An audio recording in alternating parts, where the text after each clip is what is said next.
Let's go to our 5 headlines.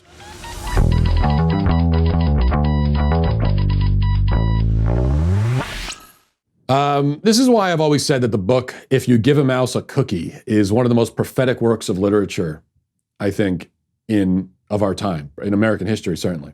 And there's a great example right here. The NFL engaged in all kinds of racially woke pageantry over the weekend as the NFL season started. And we'll talk more about that in the Daily Cancellation.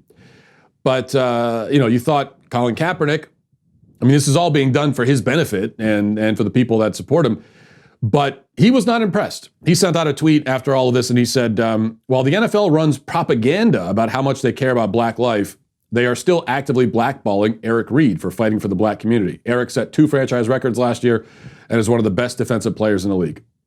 So it's one of his buddies who doesn't have a job yet in the NFL, a free agent, and he's upset about that. So now, first of all, let me say, I agree with the first few words of what Colin Kaepernick said. And that's the most I'll ever agree with him. So we've got the first few words of that statement in common. He says the NFL is running propaganda. You're right, it is propaganda.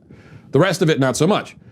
But he's not satisfied. And the SJWs, they're never satisfied. That's why I say, if you give a mouse a cookie, okay, read that children's book. It's one of my favorite books as a kid.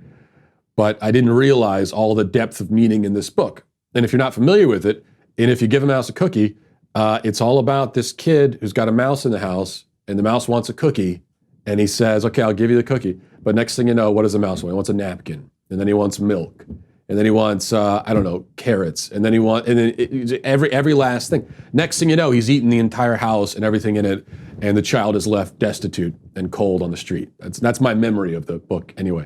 I might be getting that slightly wrong, but the point is, you satiate with just one thing, and then it's, no, I need something else, and something else, and something else, and something else. And that's the way it works with the left. You give them the one thing they want, and now we need more. And here's the next thing, here's the next thing, here's the next thing. Maybe, in fact, instead of making my very intelligent literary reference here, maybe a better analogy would be like the mob. Okay, it's sort of like with the mob, where you cut a deal with them, you think it's one thing, and then you'll be done. And then they come back and they want more. They don't get out of your life, at least based on the movies. That's how it seems to go. So take that. Take whichever analogy you want. If you give a mouse a cookie or mafia movies, that's as intelligent as it gets on this show. Let's go to number 2. The Daily Wire reports. It says, even though the backlash against Netflix's Cuties was largely bipartisan, a new op-ed in Slate has put the blame squarely on the shoulders of conservatives. According to Sam Adams, conservatives have a creepy obsession with the new French film, which has been accused of indefensibly sexualizing 11-year-old girls in the name of artistry. Adams wrote, quote, the movie finds itself at the toxic intersection of QAnon delusion and right-wing moral panic, with a smattering of leftist outrage on the side. Breitbart has posted about the movie a half dozen times in the past 2 days, singling out critics who praise the film, several of whom have received death threats and have been harassed off of social media. And Thursday night, Tucker Carlson made it a centerpiece of his show, accusing a non-specific they behind the movie of wanting to destroy young girls. Then it goes on, the Daily Wire report. Adams argued that critics of the movie have not actually seen it, choosing instead to go off of the marketing materials and viral clips online. Addressing those who would say that Cuties pushes softcore child pornography, Adams argued that intent matters in this case. By definition, pornography requires intent, and whether or not the director succeeded at her intent whether or not she succeeded, her intent is clear. The movie's protagonist, Amy, is an 11-year-old bouncing between the repressive culture of her conservative Islamic upbringing, where she is warned that evil shows itself in the scantily clad women, and the hypersexualized environment of Western culture, where images of adult women doing strip club gyrations are emulated by tweens on social media. The movie presents those images in order to critique them. Even if all of that was true, the fact that it tells you everything you need to know, that this guy doesn't even see a problem with that. Okay, so according to him, the movie is presenting sort of traditional religious culture as equally as evil as pedophilic sexualization of children. For him, he sees them as both just as bad. He's putting them on the same moral playing field. So that would be bad enough as it is. But it's also, I think, just not true. And this idea that intent doesn't matter. In fact, somebody made an interesting point on Twitter. I don't remember who it was, but made an interesting point about, on the left, they usually tell us intent doesn't matter at all. So, for example, if somebody says the N-word, even if they're just, and it's a white person, of course, white person says the N-word, even if they're just quoting someone else, if there's no racial intent at all, there's no racist intent at all, even if they're simply quoting or they're singing along to a song where it's used, a rap song or something, we're told that intent makes no difference. That's racist.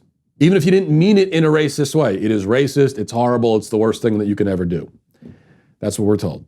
And there are many examples of this on the left, where usually they say intent doesn't matter.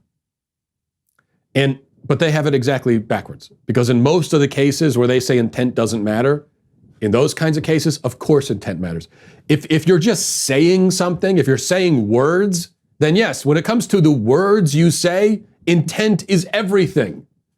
I can't even begin to be offended by the words you say, if I'm even inclined to be offended by words in the first place, until I know why you said them.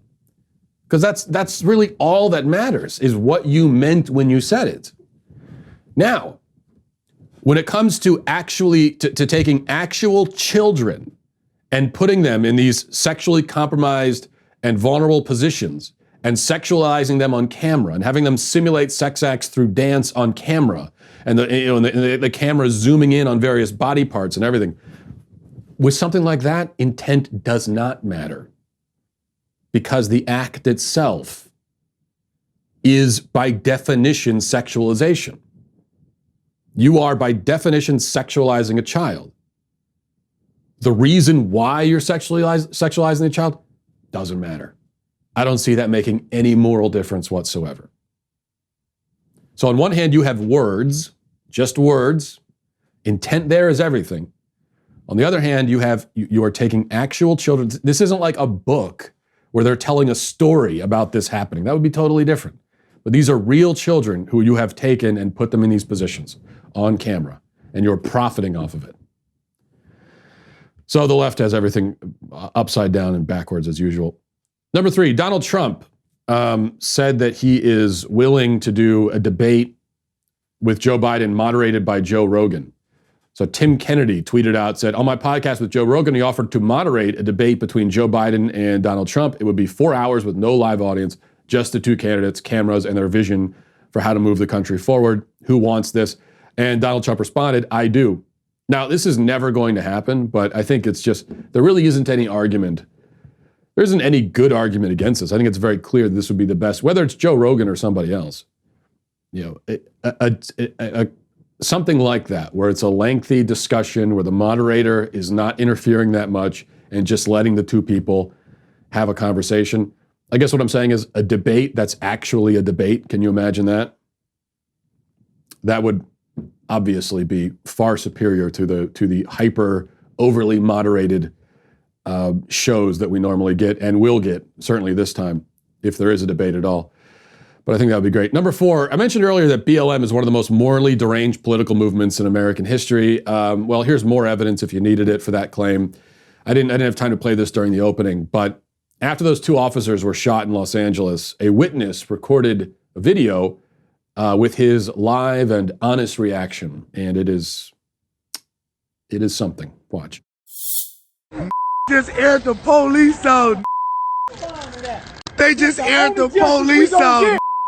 This the only It go up and come. Them just got aired out, cuz. They just bust on them, cuz. That's crazy. They just got aired out. Somebody ran up on the car and bust on it right through the window, in the face and all. It's a wrap. Now, let's remember here, this is a woman and a man, both shot. A woman shot in the face and lying on the ground. And this guy he loves it. Leave aside the fact that this guy apparently only knows about 6 words and he just keeps repeating them over and over again. But he thinks it's great. He's laughing hysterically.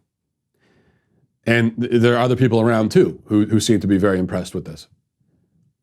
Just imagine that. I really think about it, because we get so desensitized to this sort of thing, for seeing these sorts of videos so often. But think about somebody on the scene sees a woman get shot in the face in real time, and she's bleeding on the ground, and you're laughing about it.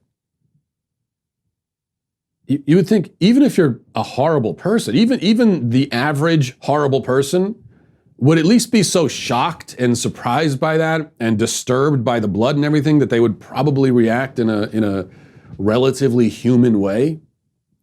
So think about how utterly soulless you have to be to not even have that basic human, visceral, gut-level reaction to witnessing something like that.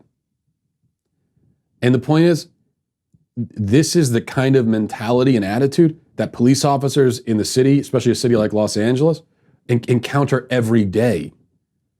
I mean, they're dealing with criminals who, I don't know if this guy's a criminal or not. Certainly wouldn't surprise me, given how he apparently feels about, given the fact that he's a big fan of crime. It seems he's very impressed with it. But they are dealing with criminals who are just total sociopaths and think that violence is funny. Don't value human life.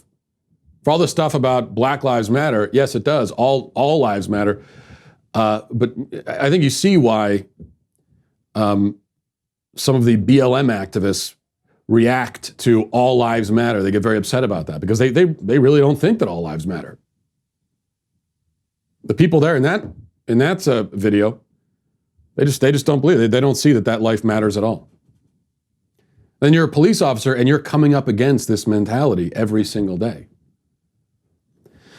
All right, 5, finally, Joe Biden was speaking over the weekend, gave a speech, and this is part of the speech that I thought was, this part here was pretty riveting. Watch.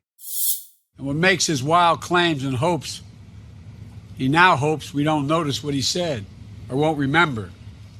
And when he does follow through, or doesn't do, when follow through, the exact opposite. What makes his wild claims and hopes, he now hopes we don't notice what he said or won't remember. And when he does follow through or doesn't do, when follow through, the exact opposite. That's what he just heard there. You know, Biden, when he speaks, he has this remarkable ability to make me wonder if maybe I'm the one who had the stroke. But no, I'm pretty sure it was just him. I'm pretty sure he was the one. But still, it does have this disassociative sort of effect where you start to question your own sanity. Hey, you, you right there. Hit the subscribe button right now. Do it right now. I thank you for your compliance. It's somewhat appreciated.